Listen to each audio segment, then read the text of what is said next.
Yes. DNS के दो काम होते हैं। पहला काम क्या होता है डीएनएस का? पहला काम होता है कि ये जो है नेम को रिजॉल्व करता है, name to IP, IP to name, पहला काम इसका। दूसरा काम होता है ये रिकॉर्ड्स को मेंटेन करता है, ठीक है ना। तो यस। वो कैसे रिजॉल्व करता है वो आपको पता ही है, ठीक है ना। और यस। क्या बोलते हैं, रिकॉर्ड्स का देखना है आपको, रिकॉर्ड्स कैसे मेंटेन करता है ये। तो सबसे पहले देखो इसकी थोड़ी थ्योरी इसमें थोड़ी ज्यादा है, प्रैक्टिकल छोटे छोटे हैं इसमें। तो पहले थोड़ी थ्योरी पढ़ लेते हैं। ओके। डीएनएस पर्पस, डीएनएस के एलिमेंट, नेम स्पेस हायरार्की, ठीक है ना। डीएनएस टर्म्स ये बता देता हूँ मैं आपको। जैसे ये है DNS name domain name system, ठीक है ना। इसका पर्पस क्या है वही जो मैंने आपको बताया था, ठीक है। DNS provide a mapping between symbolic names and IP address in a world wide and distributed and the hierarchy database, ठीक है ना। वही जो चीज मैंने आपको बताई थी वही चीज है ये, ठीक है, कि ये नेम रिजॉल्व करता यस। है। तो यहाँ पर ये हायरार्की हो गई। डोमेन नेम सिस्टम कैसे काम करता है? Domain name system primary DNS, DNS server, ये चीज मैंने आपको बताई थी। ये रिकॉर्ड्स यहाँ पर देखो, रिकॉर्ड्स एलिमेंट्स में इसके रिकॉर्ड्स बता रहा है। और रिजॉल्व जैसे मैंने कल आपको बताया था कैसे रिजॉल्व करता है। डीएनएस सर्वर पे क्वेरी जाती है तो डीएनएस सर्वर उसके नेम को रिजॉल्व करके आईपी में बदलता है और फिर डेस्टिनेशन सर्वर पे भेजता है। डेस्टिनेशन सर्वर जब उसे रिसीव करता है तो आईपी में रिस्पॉन्स देता है, तो वहां पर डीएनएस। तो ये वही सिनेरियो है, ठीक है ना। रिजॉल्व कैसे रिजॉल्व करता है ये, ठीक है। यस। के बाद इसमें जो मेन चीज है देखो, ये इसकी हायरार्की है, हायरार्की समझ लो जरा। डीएनएस में जो डीएनएस नेम स्पेस हायरार्की होती है, हायरार्की के अंदर सबसे ऊपर क्या होता है हमारा? रूट होता है, नोड। जब कोई भी आप वेबसाइट का नाम लिखते हो आप, जैसे www.yahoo.com या google.com, तो जब आप .com लिखते हो लास्ट में, तो कॉम के बाद भी एक डॉट होता है, वो हाइड रहता है, ठीक है, वो आप नहीं लगाते हो। लेकिन जैसे आप एंटर करते हो वो डॉट ऑटोमेटिकली लगता है, लग जाता है, और लग के आपकी क्वेरी उस डॉट के साथ ही आगे चलती है। वो डॉट है क्या एक्चुअल में? वो डॉट कहलाता है हमारा रूट। क्या कहलाता है? यस। रूट। और उसका रूट। कोई नाम नहीं है, लिखा हुआ है देखो, अननेम्ड रूट। ये नोड है यानी रूट है, लेकिन इसका कोई नाम नहीं है। जैसे कि आप इसे मेंशन नहीं करोगे, जब आप कोई भी वेबसाइट एक्सेस करोगे आप उसे मेंशन नहीं करोगे, ठीक है। बट आप इस डीएनएस के अंदर में जो हमारी जो हायरार्की है डीएनएस की, इस रूट के अंदर में जो डीएनएस की हायरार्की है, तो उसके अंदर देखो अलग अलग डोमेन है। जैसे top level domain, second level domain, और इसमें थर्ड लेवल डोमेन में मैं बताऊंगा भी क्या होता है। जैसे टॉप लेवल डोमेन में हमारा क्या आता है? जैसे आप वेबसाइट्स के आगे लगाते हो .com, यानी कमर्शियल वेबसाइट है तो .com लगेगा, ठीक है ना, अल्फा लगेगा। यस। मतलब कोई जैसे कॉलेज है, यूनिवर्सिटी है, तो उसकी कोई वेबसाइट है तो उसके आगे edu लगेगा, एजुकेशन .goi। हमारी गवर्नमेंट की जो वेबसाइट्स होती हैं उनके आगे goi लगता है। INT इंटरनेट सर्विस प्रोवाइडर के लिए, और आपका MIL मिलिट्री के लिए, नेट .net, नेट भी कमर्शियल यूज होता है, जैसे .com होता है कमर्शियल। ORG हमारी ऑर्गेनाइजेशंस के लिए, ठीक है ना। जैसे ये ट्रस्ट वगैरह बने होते हैं, गवर्नमेंट के ट्रस्ट होते हैं जो, तो वो ऑर्गेनाइजेशन होती है, तो उनकी उनकी जो वेबसाइट्स बनती है उनका उनका जो टॉप लेवल डोमेन होता है लास्ट में ORG होता है। AE, ठीक है ना। ये हमारे कंट्री कोड आ गए, CHJW। हम क्या लगाते हैं country code? IN। IN। India yes लगाते हैं, सर। इंडिया में IN चलता है। सिंगापुर में क्या चलता है? SG। चाइना में CH, और यस सर। यूएस में US चलता है, ठीक है ना। ऑस्ट्रेलिया में AS चलता है, ठीक है। इस यस। तरीके से ये country yes sir. Top level domain में आते हैं। तो जब भी आप कोई वेबसाइट बनाओगे, डोमेन बनाओगे, तो डोमेन को जब आप रजिस्टर्ड करोगे ऑनलाइन, यानी अपने जो डोमेन नेम है आपका, उसे जब ऑनलाइन रजिस्टर करोगे तो आपको ऑप्शंस देगा। ऑप्शंस में आपको अगर कमर्शियल वेबसाइट है तो .com से ऑप्शन देगा आपको, या कंट्री कोड से ऑप्शन देगा, या .net से देगा, ठीक है ना। ये तीन ऑप्शन यस। कमर्शियल के अंदर। अगर ऑर्गेनाइजेशन है तो ORG से ही मिलेगा। अगर आपकी यूनिवर्सिटी कॉलेज की वेबसाइट है तो एजुकेशन से मिलेगा। गवर्नमेंट वेबसाइट है तो GOE से मिलेगा। मिलिट्री की वेबसाइट है तो MIL से मिलेगा, ठीक है। यस। ये हमारे कंट्री कोड में टॉप लेवल डोमेन होते हैं। उसके सबसे ऊपर डॉट आता है, डॉट के बाद कंट्री कोड आती है और टॉप लेवल डोमेन आता है। इसके बाद सेकंड लेवल डोमेन में, जैसे कि आप लिखते हो www.google.com, तो .com तो टॉप लेवल डोमेन हो गया, ठीक है। उसके बाद क्या है? गूगल। गूगल क्या हमारा सेकंड लेवल डोमेन है, जिसे यस। आपने बनाया है, ठीक है ना। Yes, sir. .com, .org, .edu ये आपने नहीं बनाया, ठीक है ना। Yes, sir. ये आईना के पास है, ये आरफा आईना के पास है ये सारी इंफॉर्मेशन। तो ये आईना आरफा ने बनाया, लेकिन इसके बाद जो डोमेन है सेकंड लेवल डोमेन वो आप बनाओगे।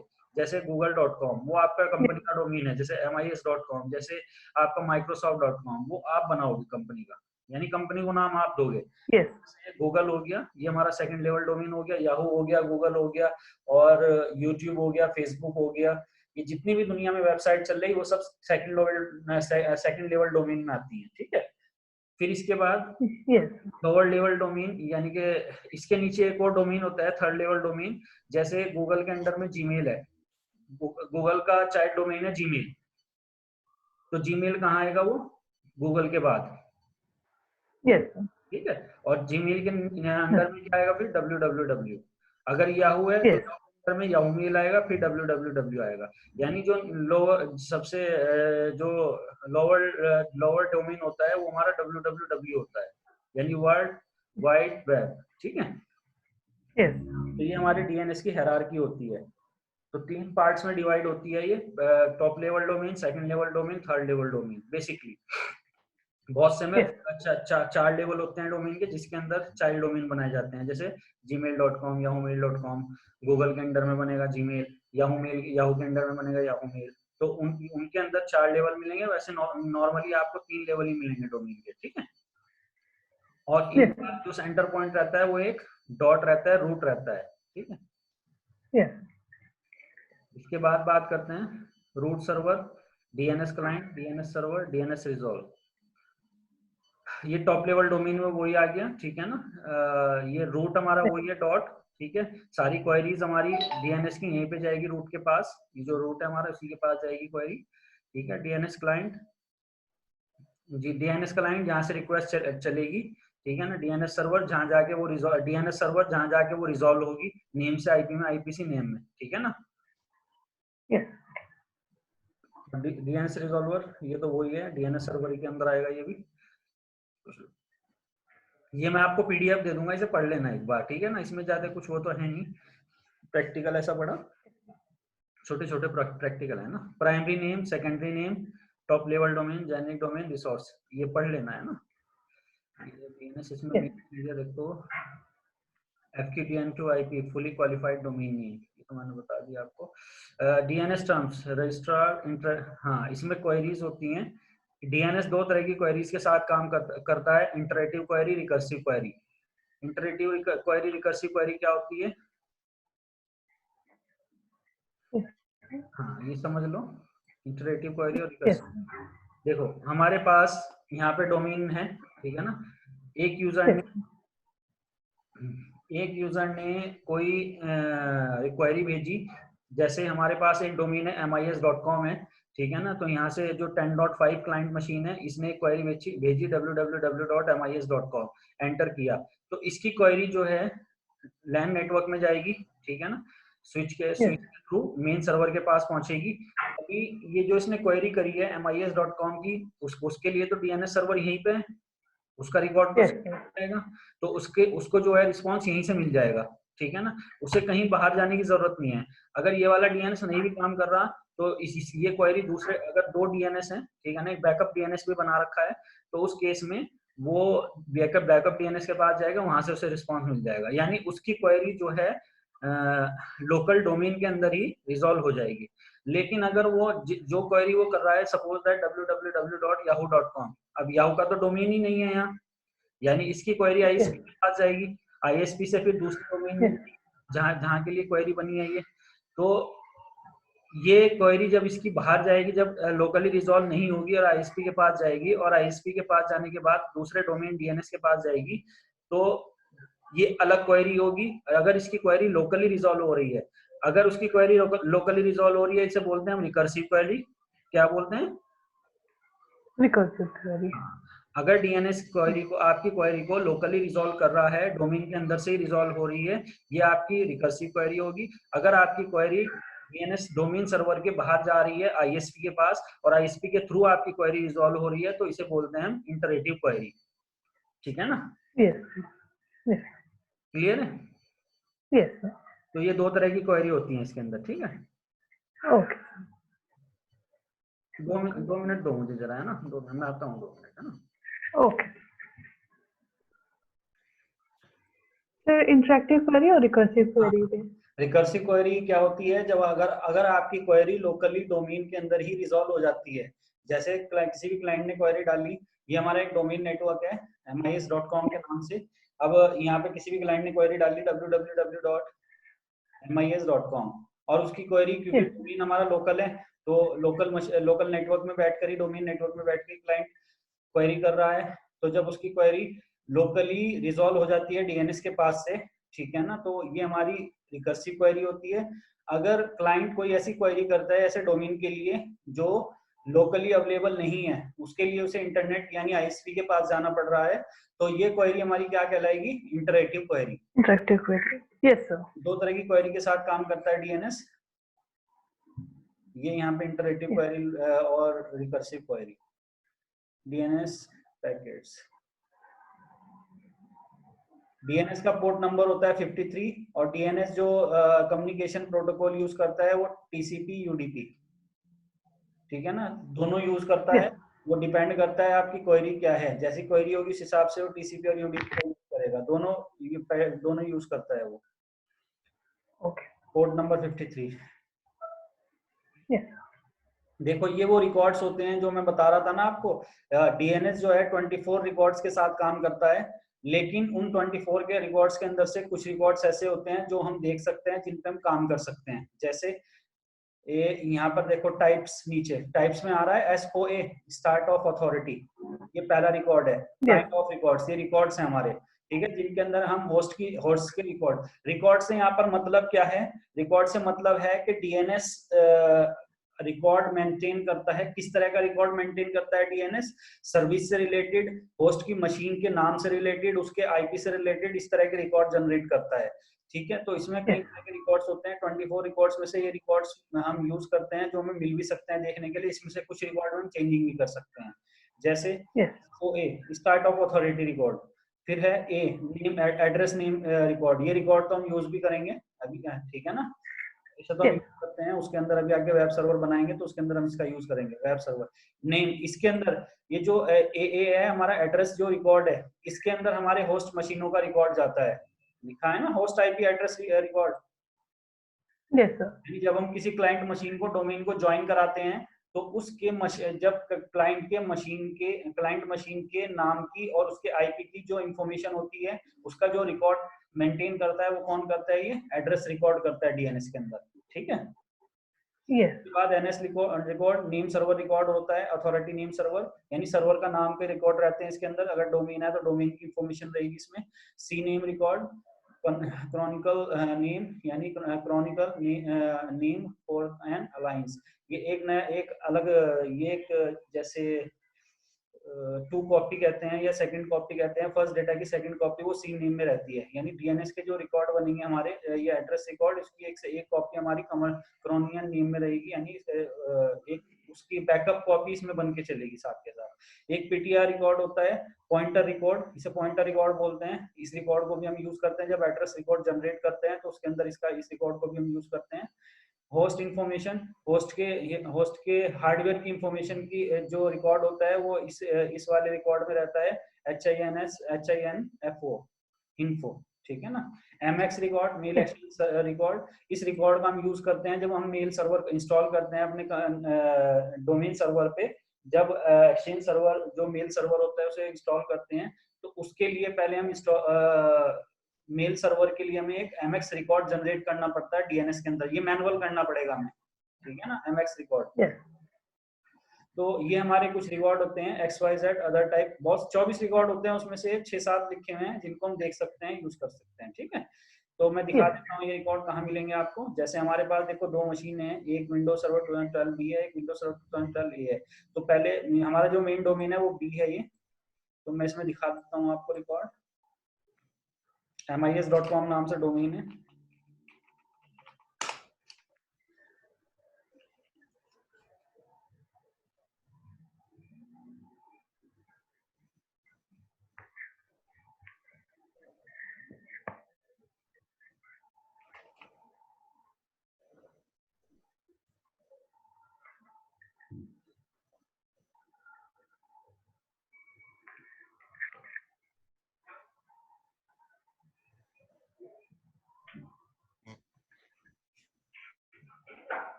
टूल्स में गए, टूल्स में जाकर डीएनएस हमारा जब हम एक्टिव डायरेक्टरी इंस्टॉल करते हैं तो उसके साथ साथ हमारा डीएनएस इंस्टॉल हो जाता है, ठीक है ना।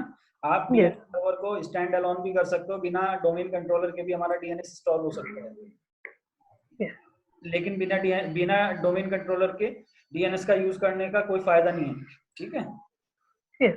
देखो डीएनएस के अंदर का ये कंप्यूटर नेम है, इसके अंदर आ रहा है फॉरवर्ड लुकअप जोन, इसके अंदर Yes, हमारा डोमेन नेम आ रहा है mis.com। ये हमारा नेम रिकॉर्ड है जो मैंने बताया ना, होस्ट मशीनों का रिकॉर्ड देखो यहाँ पर है। अभी इसकी एक क्लाइंट मशीन है जिसका नाम है सर्वर 1 और उसका आईपी है 10.2। तो जितनी मशीनें से ज्वाइन Yes. कर जाएंगी उन सबका रिकॉर्ड यहाँ बनता चला जाएगा। देखो SOA रिकॉर्ड आ रहा है, नेम सर्वर रिकॉर्ड आ रहा है, डोमेन का record, start of authority record, ठीक है ना। Yes. और ये रिकॉर्ड, ये हमारे ए रिकॉर्ड हो गए। तो ये सारे हमारे रिकॉर्ड हैं। कोई नया रिकॉर्ड बनाना है तो देखो यहाँ पर है ये सारे रिकॉर्ड आ रहा है ना, new MX record, Yes. New alliance Yes. Name record, new A record, host record, ये तो हम बनाएंगे होस्ट रिकॉर्ड आगे जाकर, ठीक है। तो ये सारे रिकॉर्ड है यहाँ पर। Yes. क्लियर है चीज? Yes, sir. Clear, sir. तो इसके बाद हम बात करते हैं रूट सर्वर, तो आईपी बेस है, ये मैंने बताई दिया आपको, hierarchy structure, query, recursive query, iterative query.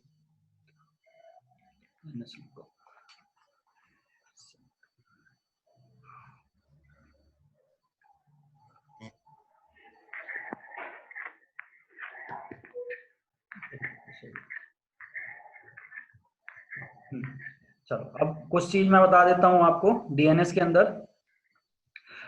अंदर होता क्या है, जब आप एक डीएनएस सर्वर इंस्टॉल करते हो तो इसमें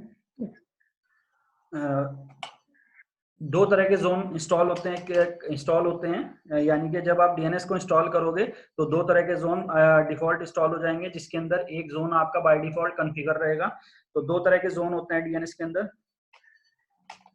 DNS has two types of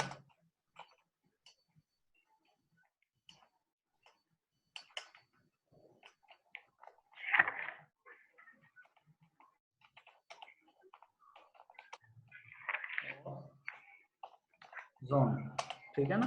दो तरह के जोन होते हैं इसके अंदर। एक होता है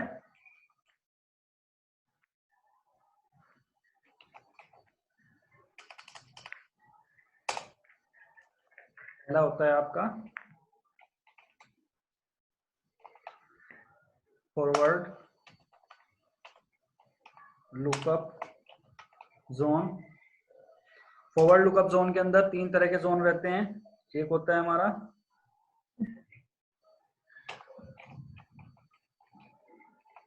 प्राइमरी जोन, एक होता है हमारा सेकेंडरी जोन, एक होता है हमारा स्टब जोन। अभी इन तीनों के बारे में भी बताऊंगा आपको, ठीक है। Yes. तो फॉरवर्ड लुकअप जोन होता है, पहला जोन होता है हमारा फॉरवर्ड लुकअप जोन। उसके अंदर तीन तरह के जोन होते हैं। फॉरवर्ड लुकअप जोन का काम क्या होता है? फॉरवर्ड लुकअप जोन का काम होता है name to IP address. Query को रिजॉल्व करना, नाम से आ रही है उसे आईपी में रिजॉल्व, आईपी मतलब उस नेम से आईपी में रिजॉल्व करना, to resolve name to IP.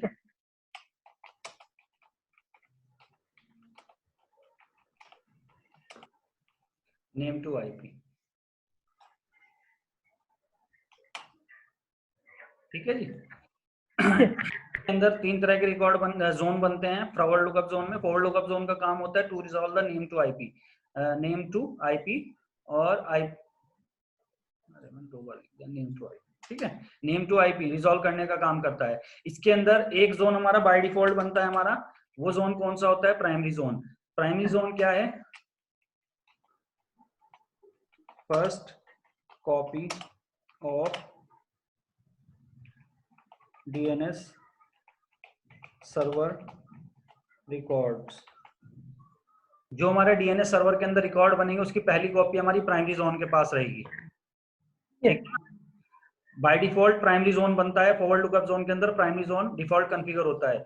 देखो ये जो चीज मैंने दिखाई थी ना आपको डीएनएस के अंदर, एक बार और दिखा देता हूं मैं आपको। मैंने डीएनएस में आपको क्या दिखाया था, सबसे पहले कंप्यूटर का नेम आया, देखो पहला जोन आ रहा है फॉरवर्ड लुकअप जोन, Yes. ठीक है ना। Forward lookup Yes. जोन में ये इस टाइम जो हमारा ये रिकॉर्ड है, ये हमारा क्या है, प्राइमरी जोन है ये। Yes. समझे? ये जो जितना भी रिकॉर्ड है ना इसके अंदर, ये जो मैंने आपको दिखाया था इसमें डोमेन नेम के अंदर जाकर होस्ट रिकॉर्ड, ये जो दिखाए थे मैंने आपको, और ये जितने भी रिकॉर्ड इसके अंदर दिखा रहा है, राइट क्लिक करके देखोगे तो ये सारे रिकॉर्ड हमारे प्राइमरी जोन के अंदर है, ठीक है। अगर मैं फॉरवर्ड लुकअप जोन पे राइट क्लिक करता हूँ, न्यू जोन करता हूँ, तो ये आप इसमें प्राइमरी जोन तो बना हुआ ही, सेकेंडरी जोन, स्टब जोन बना सकते हो। प्राइमरी जोन बाय डिफॉल्ट होता है, सेकेंडरी जोन हम मैनुअल बनाते हैं अगर जरूरत पड़ती है तो, ठीक है ना।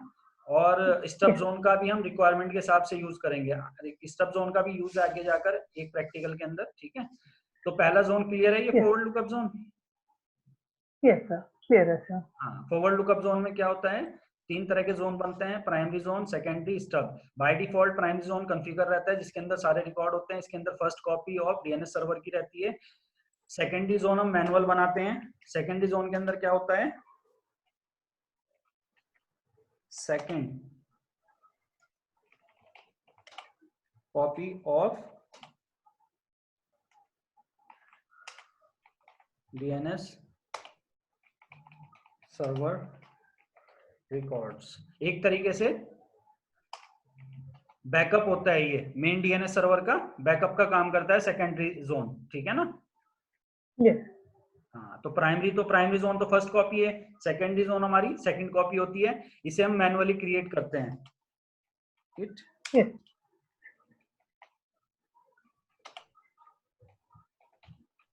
मैनुअली, ठीक है जी। स्टब जोन हम सर्विस के लिए यूज करते हैं। स्टब जोन कैसी सर्विस के लिए, जैसे कि use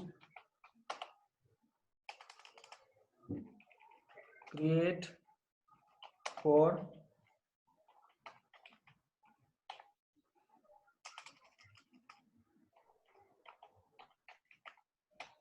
domain trust relationship, trust relationship के लिए क्रिएट होती है, ये यूज होती है, ठीक है ना। ये जो स्टब जोन हम क्रिएट करते हैं वो ट्रस्ट रिलेशनशिप के लिए क्रिएट होती है, ठीक है। तो इसका हम भी आगे जाकर जब ट्रस्ट रिलेशनशिप बनाएंगे डिफरेंट डोमेन के बीच, तो तब हम स्टब जोन का यूज करेंगे। सेकेंडरी जोन का प्रैक्टिकल हम अभी करके देखेंगे। प्राइमरी जोन हमारा बनाया है, तो प्राइमरी जोन हमें बनाने की जरूरत नहीं है, ठीक है। Yes.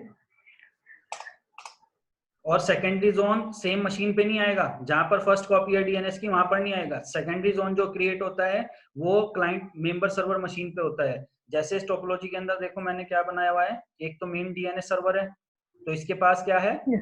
फॉरवर्ड लुकअप जोन का प्राइमरी जोन है, ठीक है। तो Yes. सेकेंडरी जोन हम कहाँ बनाएंगे, जाकर मेंबर सर्वर मशीन पे, Yes.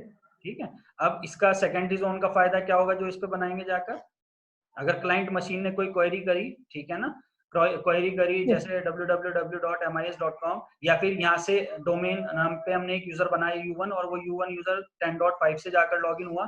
अब लॉगिन होने के लिए जब उसकी क्वेरी डीएनएस के पास पहुंची, तो जो मेन डीएनएस सर्वर था डोमेन के पास, वो डीएनएस सर्वर प्रॉपर काम नहीं कर रहा है या वो से रिस्पॉन्स नहीं दे पाया, तो उस केस में उस यूजर की क्वेरी को रिडायरेक्ट कर दिया जाएगा कहाँ पर, मेंबर सर्वर मशीन पे, जहां सेकेंडरी जोन है डीएनएस का।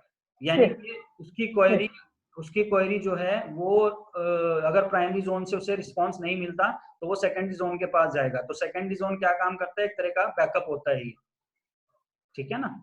तो Yes. Same member server machine पे करते हैं स्टैंड अलोन। Yes. क्लियर है ये forward lookup zone. Yes, sir. Clear है sir. दूसरा है हमारा रिवर्स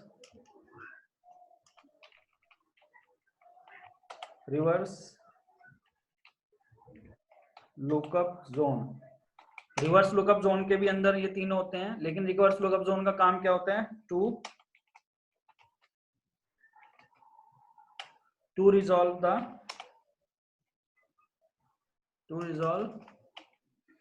IP to नेम।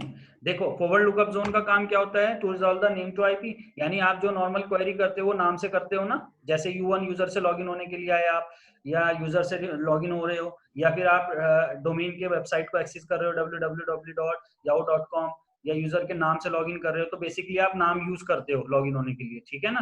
तो नाम को यूज कर आप करते हो, तो आपकी क्वेरी जो जाती है वो फॉरवर्ड लुकअप जोन के पास जाती है, क्योंकि फॉरवर्ड लुकअप जोन का ही काम होता है रिजॉल्व करना नेम से आईपी में और आपको रिस्पॉन्स देना, ठीक है।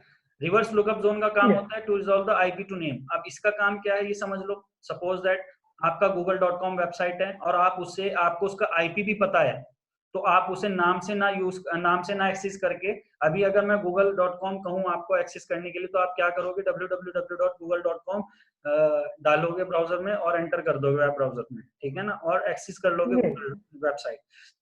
अगर मैं आपसे कहूँ कि इस गूगल, क्योंकि जितने भी डोमेन है वो सब हमारे आईपी पे चल रहे हैं, तो हर डोमेन का आईपी होता है, चाहे गूगल है, याहू है, फेसबुक है, यूट्यूब है, कोई सी भी वेबसाइट है, ठीक है ना, कोई सा भी डोमेन है, सबका सभी डोमेन एक आईपी पे चलते हैं, सबका अपना एक आईपी होता है। अगर हमें वो आईपी पता चल जाए तो हम उस डोमेन को नाम से ना एक्सेस करके उस आईपी से भी एक्सेस कर सकते हैं, ठीक है। लेकिन उसके लिए उसके डीएनएस में रिवर्स लुकअप जोन, ये वाला जो रिवर्स लुकअप जोन है ये क्रिएटेड रहना चाहिए, यानी कॉन्फ़िगर रहना चाहिए, क्योंकि जब आप क्वेरी आईपी में करोगे और रिस्पॉन्स नाम से लोगे, जैसे google.com डोमेन नेम है आपका, लेकिन आप जब क्वेरी कर रहे हो तो आईपी से कर रहे हो कि 10.0.0.1 http://10.0.0.1 और एंटर कर रहे हो, यानी आप आईपी से क्वेरी कर रहे हो। तो आईपी से क्वेरी करने के लिए रिवर्स लुकअप जोन आपका कॉन्फ़िगर रहना चाहिए, क्योंकि जब आप आईपी से क्वेरी करोगे तो आईपी को से नेम में रिजॉल्व करने का काम रिवर्स लुकअप जोन करेगा, ठीक है। तो रिवर्स लुकअप जोन हमारा बाय डिफॉल्ट कॉन्फ़िगर नहीं रहता। जैसे मैं दिखा दूं आपको रिवर्स लुकअप जोन, जो दूसरा जोन है हमारा, ये तो हमारा फॉरवर्ड लुकअप जोन हो गया, देखो इसी के नीचे आ रहा है रिवर्स लुकअप जोन, लेकिन ये ब्लैंक होगा, इसके अंदर कुछ नहीं, ये कॉन्फ़िगर नहीं रहता। बाय डिफॉल्ट हमारा सिर्फ फॉरवर्ड लुकअप जोन कॉन्फ़िगर रहता है, तो पहला प्रैक्टिकल हम यही करने वाले हैं, ठीक है ना। तो रिवर्स लुकअप जोन हमारा कॉन्फ़िगर नहीं रहता। इसके अंदर भी 3 जोन होते हैं। पहला होता है वही primary zone, first copy of DNS server record, पहली इस पे इसके पास पहली कॉपी रहती है आईपी से नेम की। दूसरा होता है हमारा सेकेंडरी जोन, ये इसके पास हमारी सेकंड कॉपी रहती है डीएनएस सर्वर के रिकॉर्ड की। और तीसरा होता है हमारा स्टब जोन, वही तीनों जोन इसके अंदर, ठीक है, और वही तीनों काम इसके भी हैं।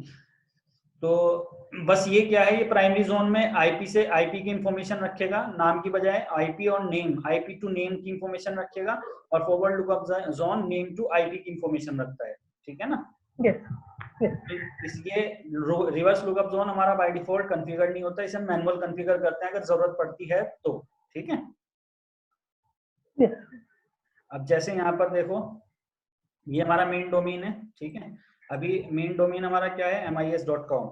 अगर मैं रन में जाऊं, रन में जाने के बाद पिंग,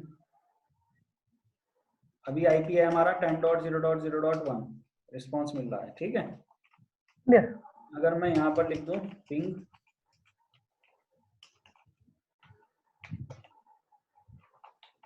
mis.com,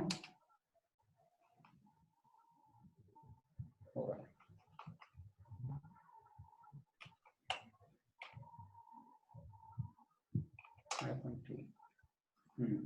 हो रहा है। अगर मैं सीएमडी में जाऊं, सीएमडी में देखो ns lookup कमांड चलाएंगे हम आईपी टू नेम को रिजॉल्व करने के लिए। ns lookup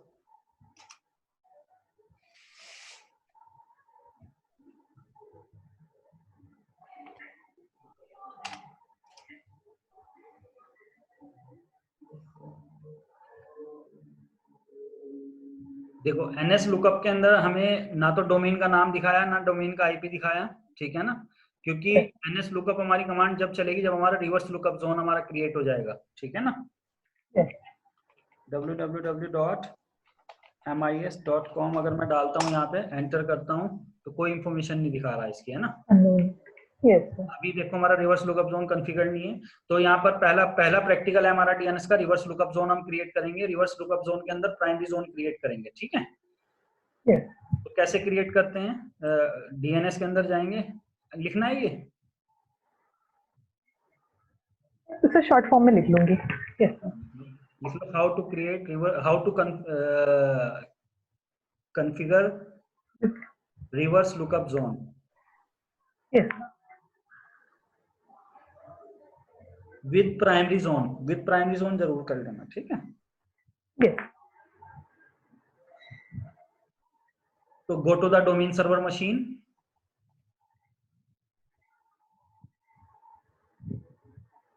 Yes. Go to the server manager में जाएंगे, Yes. Tools, Yes. DNS,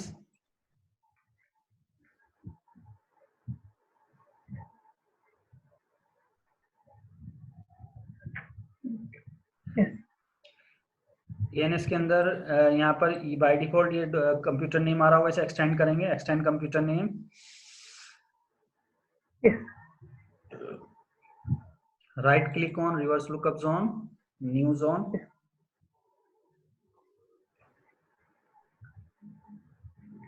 Yes. Next. देखो ये तीनों जोन आ रहे हैं यहाँ पे, primary zone, secondary zone, Yes. Zone, है ना। तो यहाँ पे अभी हम प्राइमरी बनाएंगे क्योंकि रिवर्स लुकअप जोन का प्राइमरी भी कॉन्फ़िगर नहीं है, पहला जोन बन रहा है हमारा ये प्राइमरी जोन। नेक्स्ट।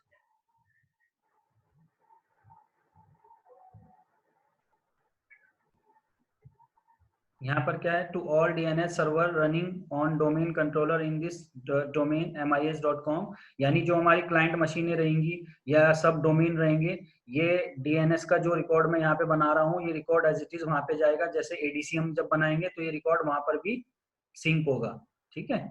डीएनएस के साथ साथ, एक्टिव डायरेक्टरी डेटाबेस के साथ साथ डीएनएस का रिकॉर्ड भी सिंक होगा वहां पे। Next, Yes. लिख लेना ये, to all DNS server. Yes, sir. लिख ली सर। नेक्स्ट। अब यहाँ पर देखो क्या कह रहा है ये, कि आप जो रिवर्स लुकअप जोन बना रहे हो वो किस तरह, कौन से वर्जन में बना रहे हो आईपी के। तो आईपी वर्जन 4 यूज कर रहे हैं अभी हम, तो select IPv4 reverse lookup zone. Next.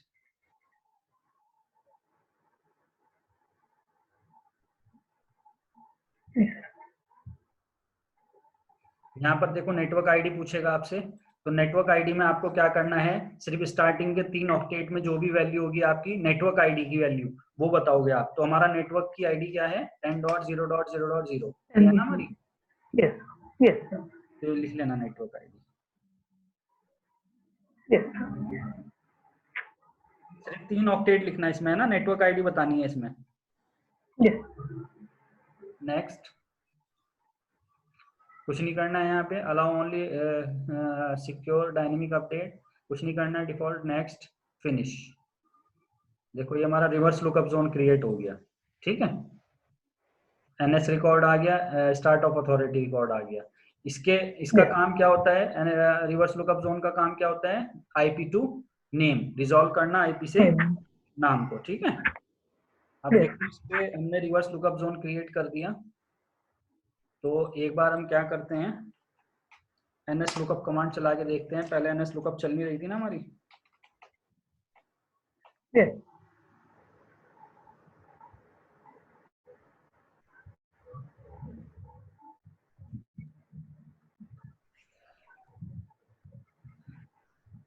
NS lookup,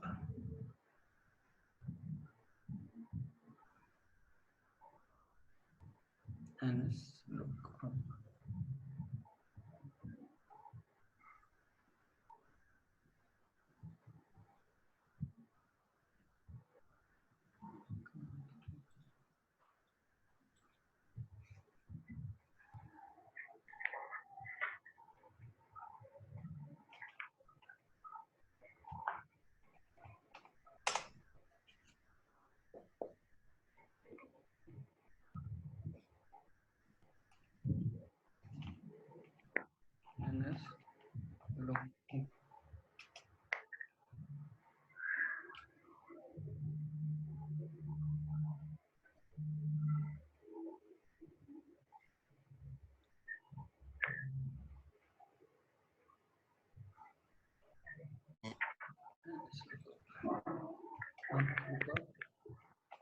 MIS NS lookup, अच्छा www.mis.com।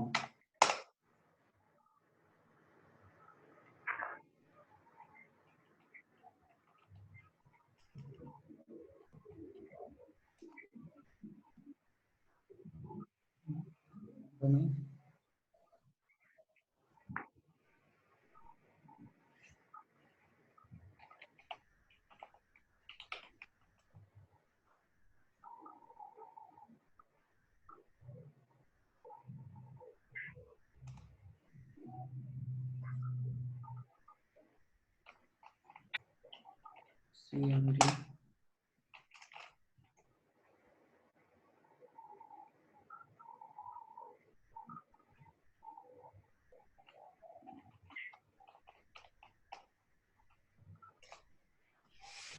NS lookup 10.0.0.1 नहीं कर रहा है, 10.1 ही है ना इसका ये भी।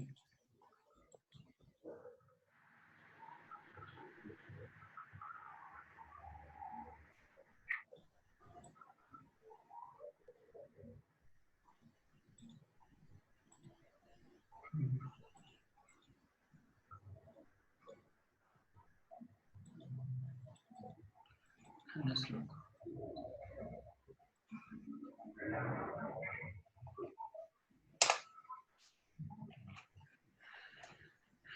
www.google.com।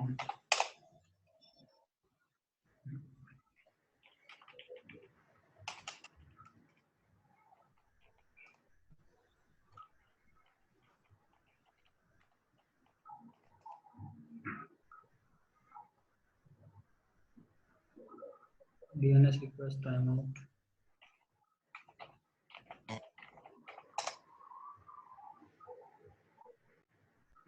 देखो आ गया रिकॉर्ड। तो पहले जब आप NS lookup कमांड चलाओगे, ठीक है, थोड़ा रिफ्रेश तो रिफ्रेश करके आ गया। जैसे ही आपने mis.com डाला तो यहाँ पर आपको नेम में दिखा दिया mis.com डोमेन नेम, और उसका IP दिखा दिया 10.1 दिखा रहा है ना IP। Yes. Yes.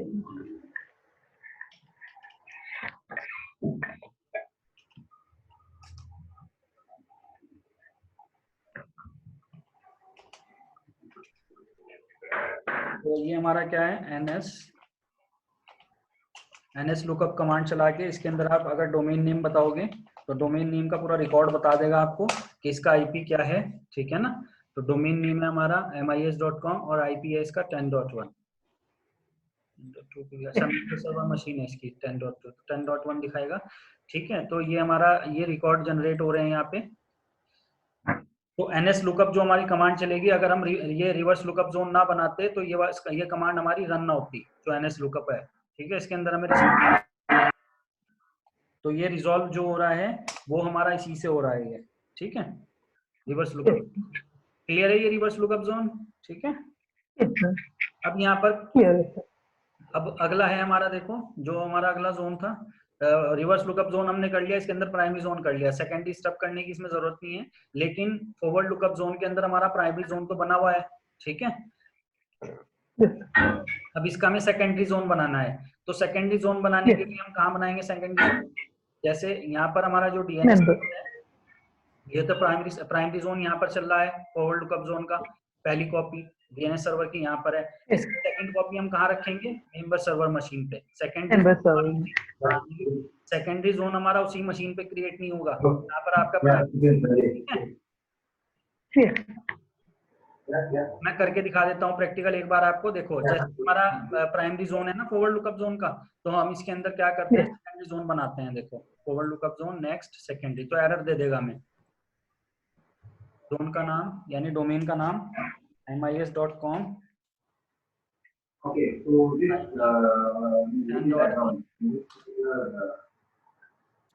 this particular query, देखो एरर दे दिया इसने।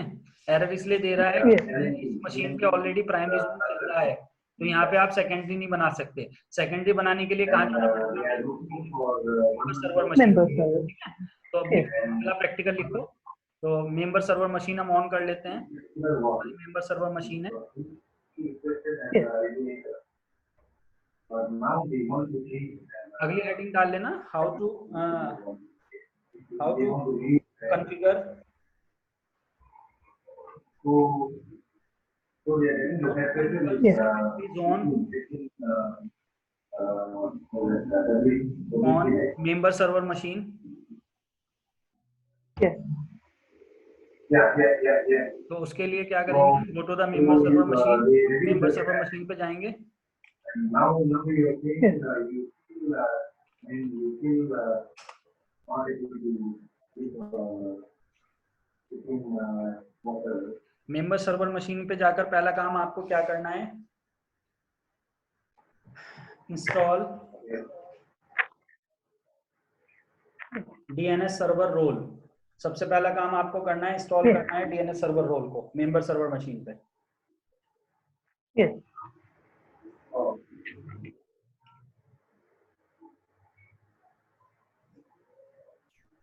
सर एक डाउट थी यहाँ पे. हाँ बोलो. सर अगर अगर हम लोगों ने एडीसी बना रखी है, हाँ. तब भी मतलब तब तो ये मेंबर सर्वर मशीन भी है और ये मतलब एक हमारी बैकअप डोमेन कंट्रोलर. अगर नहीं अगर एडीसी बना रखा है ना आपने, एडिशनल डोमेन कंट्रोलर, Yes. तो वो आपका सब डोमेन है. सब डोमेन पे सब डोमेन के ऊपर आप सेकेंडरी जोन नहीं बना सकते, क्योंकि उसके पास प्राइमरी जोन का फर्स्ट कॉपी है. Yes, sir. Correct. समझ गए ना. Yes, sir. ये Yes. सिर्फ आप मेंबर सर्वर मशीन यानी नॉर्मल मशीन होगी, डोमेन को ज्वाइन की भी होगी बस. एडीसी नहीं Yes. होगा, ना ही सीडीसी होगा इस पे. ठीक है. Yes. हाँ, सेकेंडरी जोन, क्योंकि जब आप एडीसी बनाते हो ना, तो जो डीसी के पास इंफॉर्मेशन रहती है एक्टिव डायरेक्टरी की या एक्टिव डायरेक्टरी की, डीएनएस की, वो सारी इंफॉर्मेशन हमारी एडीसी के पास चली जाती है. तो यानी जब डीसी के पास हमारे पास प्राइमरी जोन है, तो वही प्राइमरी जोन हमारा एडीसी के पास चला गया. तो जैसे हम डीसी पे फिर सेकेंडरी जोन नहीं बना सकते, इसी तरीके से फिर हम एडीसी पे भी नहीं बना सकते. ठीक है. Okay. हाँ, सेकेंडरी जोन जो हम बनाएंगे, नॉर्मल सर्वर मशीन होगी हमारी, डोमेन को ज्वाइन की हुई मशीन होगी बस, और उस पे हम पहले डीएनएस सर्वर के रोल को इंस्टॉल करेंगे. इस पे ऑलरेडी दिखा रहा है शायद इंस्टॉल्ड है डीएनएस. इंस्टॉल्ड है डीएनएस. तो एक काम कर लेते हैं, पहले मैं डीएनएस को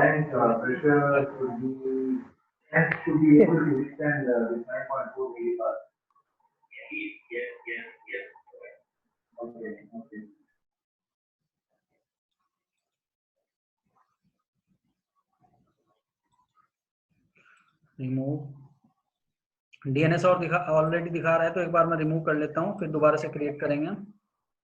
Yes.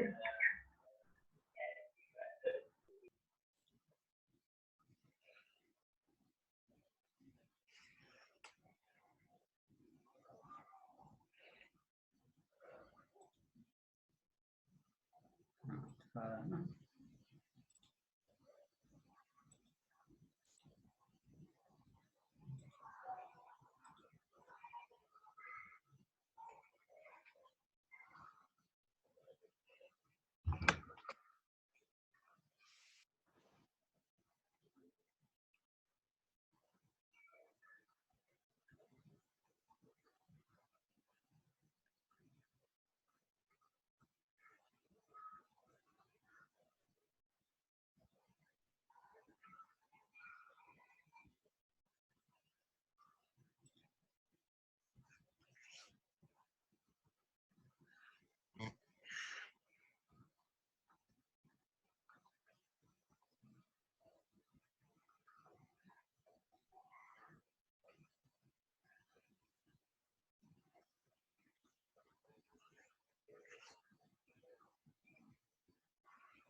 जिसके पास प्राइमरी जोन है.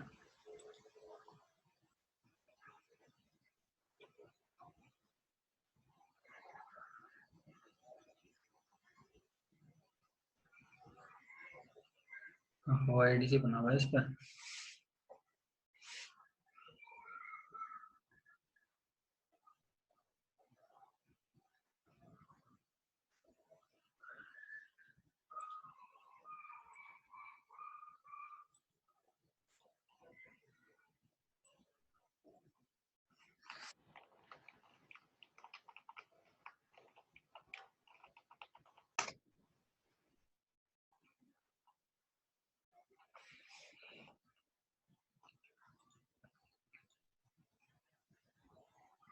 इंस्टॉल करना पड़ेगा मेंबर सर्वर मशीन। हाँ, मेंबर सर्वर, ये हमारी मेंबर सर्वर मशीन है ये। तो इस पे डीएनएस सर्वर रोल हमने इंस्टॉल कर लिया, तो रोल तो इंस्टॉल कर लोगे, तो लिखने की जरूरत नहीं है ना, नो सर। है ना। रोल इंस्टॉल करने के बाद आपको क्या करना है, अगला प्रैक्टिकल लिखो इसमें। हाँ, to configure the secondary zone in forward lookup zone, to configure the secondary zone in forward lookup zone.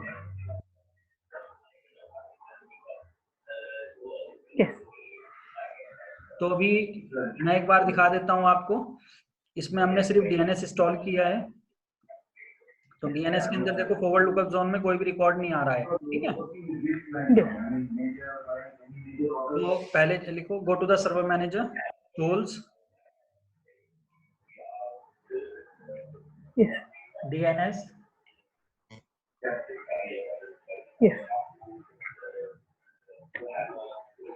DNS के बाद एक्सटेंड करेंगे computer name, right click on forward lookup zone,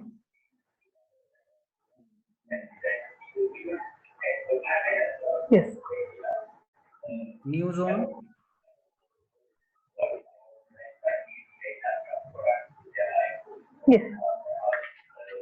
next,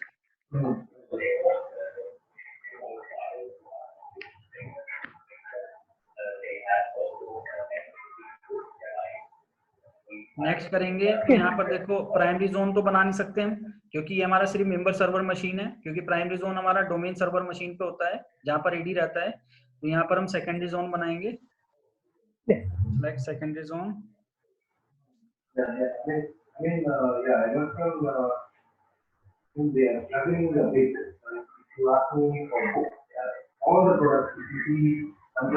next.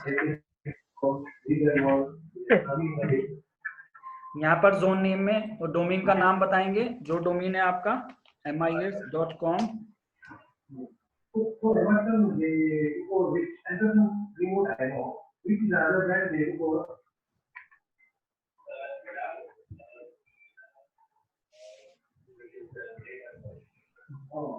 Domain name बताने के बाद आपको next करना है।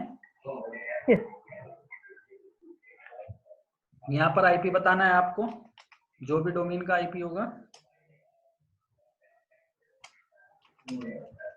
10.1 जहां से रिकॉर्ड उठाना है आपको, ठीक है ना। 10.1 उठाया, उसके बाद next, finish.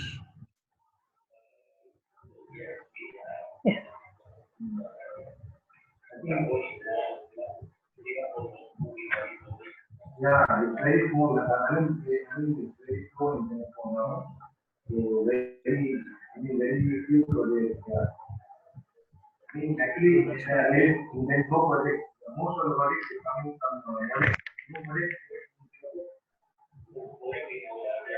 secondary. Yeah. We have two or three projects. Yeah.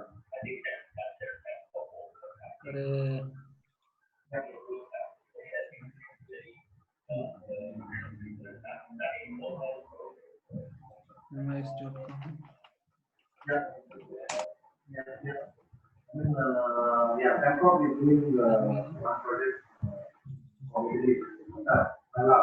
Gala project.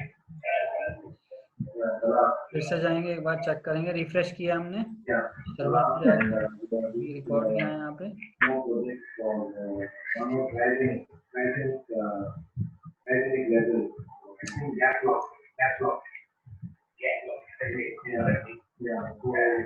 Restart कर लेते हैं डीएनएस को, all task restart. I know. So Bangkok is doing some conversion for catalog. So it's a result, it's a LNG. So I think I mean it's a firm project. We can check this Bangkok. Then in Singapore, other projects, Sima,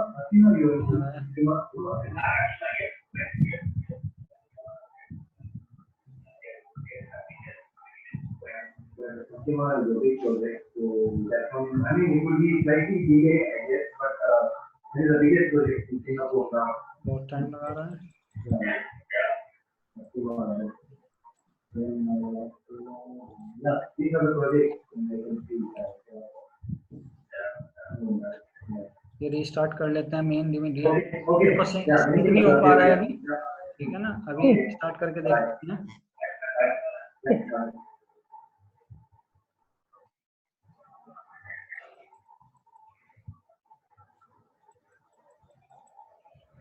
अब जाके check करते हैं.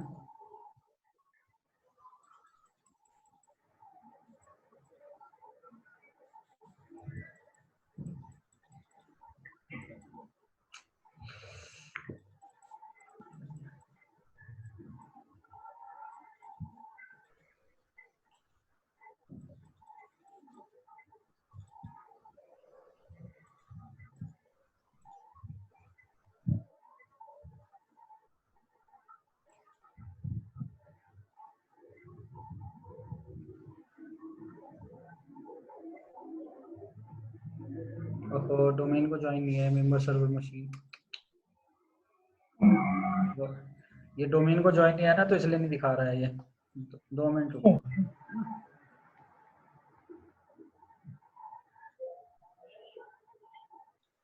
दो चीजें कर लिया आपने.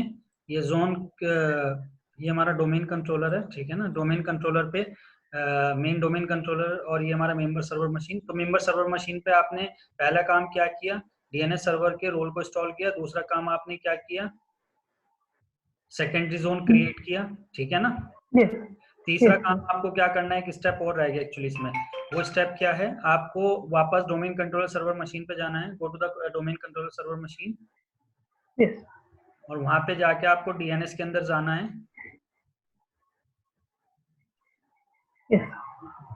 DNS में जाने के बाद आपको फॉरवर्ड लुकअप जोन को एक्सटेंड करना है.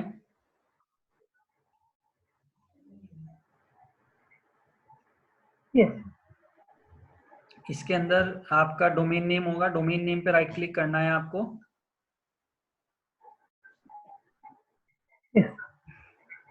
प्रॉपर्टीज में जाना है.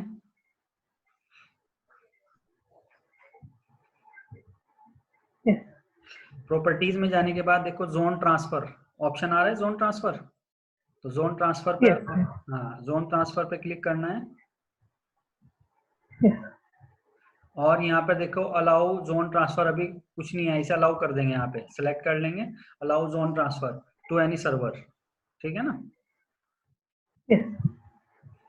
एक्चुअली ये ऑप्शन सेलेक्ट नहीं था अलाउ करने का, जोन ट्रांसफर का अलाउ करने का, तो इसलिए वो जा नहीं रहा था वहां से, है ना. अप्लाई ओके, अप्लाई ओके कर देंगे. रिफ्रेश कर लेंगे.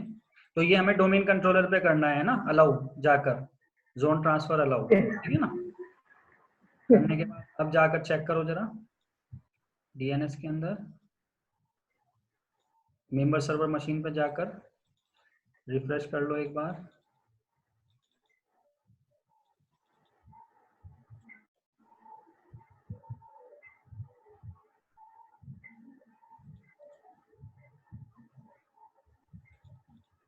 देखो आ गए, ठीक है ना. प्राइमरी जोन का देखो सारा रिकॉर्ड आ गया. ये हमारा मेंबर सर्वर मशीन पे है, ठीक है. क्लियर है ये चीज. ये हमारा सेकेंडरी जोन क्रिएट, ये बैकअप बन गया डीएनएस सर्वर का. अगर डीएनएस किसी भी यूजर को रिस्पांस नहीं देगा, अब ये क्या देखो, अगर मैं डोमेन कंट्रोलर सर्वर मशीन पे जाके दिखाऊं तो देखो mis.com में ये रिकॉर्ड आ रहे हैं, ठीक है. सर्वर 2 और बाकी एस रिकॉर्ड, एनएस रिकॉर्ड. अब जाते हैं मेंबर सर्वर मशीन पे चेक करते हैं. देखो सेम वही रिकॉर्ड है यहाँ पर भी, ठीक है. अब इसका एडवांटेजेस क्या है सेकेंडरी जोन का, जैसे ये हमारी टोपोलॉजी है, इस टोपोलॉजी में प्राइमरी जोन हमारा चल रहा है डोमेन कंट्रोलर के पास. सेकेंडरी जोन हमने कहाँ बनाया, यहाँ पर क्या चल रहा है हमारा प्राइमरी जोन, प्राइमरी जोन. और यहाँ पर हमने बना दिया सेकेंडरी जोन. तो इसका सेकेंडरी जोन का बेनिफिट क्या हुआ, फायदा क्या हुआ कि जब यूजर की कोई भी क्वेरी होगी, जैसे हमने डोमेन पे एक यूजर बनाया U1 यूजर, अब U1 यूजर जब वो क्लाइंट मशीन से जाकर लॉगिन होगा तो लॉगिन होने के लिए उसकी क्वेरी सबसे पहले जाएगी डीएनएस सर्वर के पास। अभी सबसे पहले उसकी क्वेरी जाएगी मेन डोमेन कंट्रोलर के पास, जो डीएनएस है उसके पास जाएगी, प्राइमरी जोन के पास, ठीक है।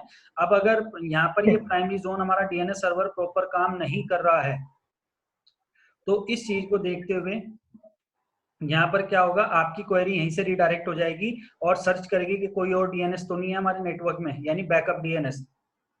तो अब सेकेंडरी जोन अगर हमारा कॉन्फ़िगर है नेटवर्क के अंदर, तो सेकेंडरी जोन का फायदा ये होगा कि वो क्वेरी अगर प्राइमरी जोन रिजॉल्व नहीं कर रहा है तो सेकेंडरी जोन उस क्वेरी को रिजॉल्व करेगा और यूजर को लॉगिन परमिशन देगा, ठीक है ना। क्लियर है ये चीज? तो ये हाँ, ये दो प्रैक्टिकल थे इसके अंदर। बाकी एक स्टब जोन का बचा प्रैक्टिकल, स्टब जोन का हम आगे जाके प्रैक्टिकल में करेंगे। अभी डोमेन एंड ट्रस्ट प्रैक्टिकल करेंगे आगे जाकर हम, तो उसके अंदर हम स्टब जोन भी कॉन्फ़िगर करेंगे, ठीक है। ओके, क्लियर है ये चीज? यस सर, क्लियर है सर, समझ गए? Yes sir. ठीक।